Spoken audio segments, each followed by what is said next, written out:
Extreme Gaming Podcast. Quick breaks. Here's another announcement on game news that we've talked a little bit about it, but also I think kind of big if you're a fan. Elder Scrolls 4 Oblivion Remake. We've been hearing about it. We've been, chatting here and there about it. It looks like, again, these are leaks, but they tend to be from some sources that are very reliable. So take that for what it is.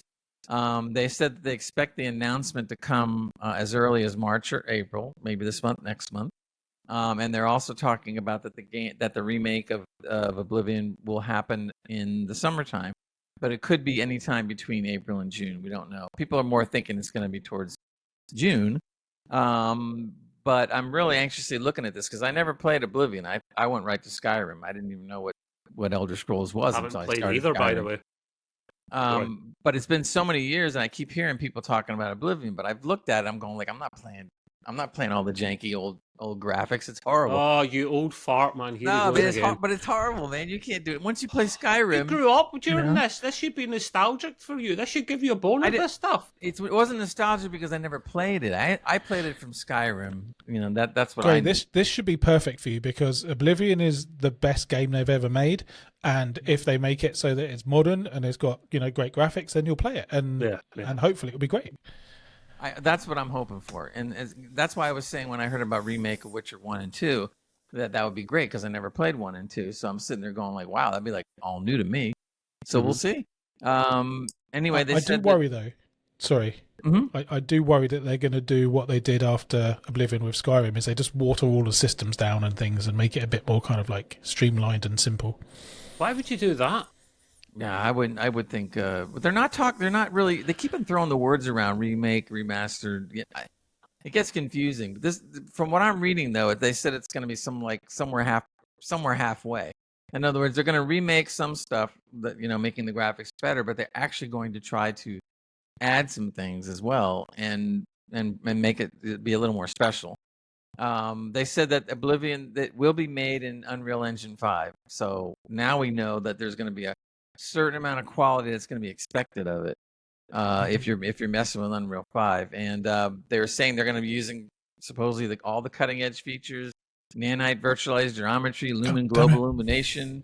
So now everybody's looking at like, wow, can you imagine how Cyrodiil, I forget, will look when they start going through all this? So the Imperial City, dense forest, dynamic lighting, dungeons. We're talking RTX is supposed to be through it, from what we're hearing. They're redoing the stamina system completely. They're doing visual indicators are going to be all changed. Blocking and archery is going to have more action and less jank. They said that they're going to have tighter controls on being able to be an archer or to fighting goblins and so forth.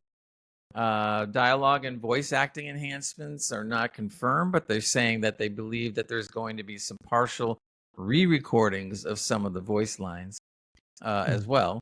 The other thing they did sounds like good stuff. Oh yeah, no, it sounds really good. And on top of that, from day one, they're going to open it up to modders. So you can imagine if the modders get a hold of this, and they've been messing with technology to try to make Oblivion look better all these years. Now they're going to have their hands on something that's already updated, and who God knows how wild they're going to go with this. So that would be very interesting. So the hope is the second quarter 2025, summertime, the latest that it'll actually come out. We don't really know. We know we're pretty strong on it coming out on PC. They haven't really said anything about Xbox or PlayStation 5, but the rumor is that that's probably all going to happen in one shot because Microsoft owns all this stuff, so except for PlayStation, of course. So I'm looking forward to this a lot. I mean, and if that does come out, man, we're getting a lot of games lately.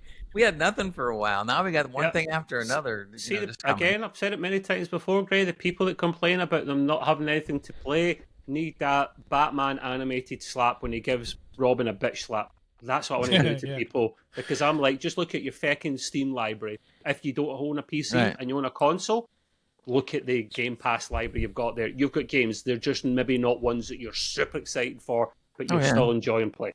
So there's games that you wanted to play, and then all of a sudden something came out, and you never even. This is why I'm not buying everything that comes out in the Steam sales, because I got that. Yeah. I got that built. It's building this isn't on the news articles at the moment, but there is a sale on at the moment with Steam after the spring sale. They had a building and crafting type thing on where you could get games cheaper, and there's more kind of news and kind of attention around these games. And I like these games where you build stuff. I told you boys about one of these games that I got recently. There is a couple more coming out, a Viking building type theme game. And I'm buying a couple of these games when they go down really cheap. Like it went down to like £13 for me, one of them. Another one went down to just 16 or 18. I'm like, I'm not going to get that because I don't know if I'll play it. But if it gets down to a price it's too difficult to say no to, you pull the trigger, don't you? Because this is why I love PC, and we'll have a debate, another episode for this, like a special where we bolt it on at the end of a weekly pod about PC versus console, not to see who wins, but what's good and bad about both. And that's why you get the Steam sale with all these great cheap games. You don't get that on console. That's why I love PC. Besides the fact that I love PC anyway, the major advantage that PC has over consoles is modding. There's not millions of mods out there for no reason. There's a lot of. You can't get them on console as well, Grace. So you can, but but not like far PC. between. Yeah. PC's got way more. Oh yeah, they've been at it for so long, and I think that's part. But maybe that'll change more as we go along. But you can't even. It's so one-sided on PC for all the mods they have. It's like wild.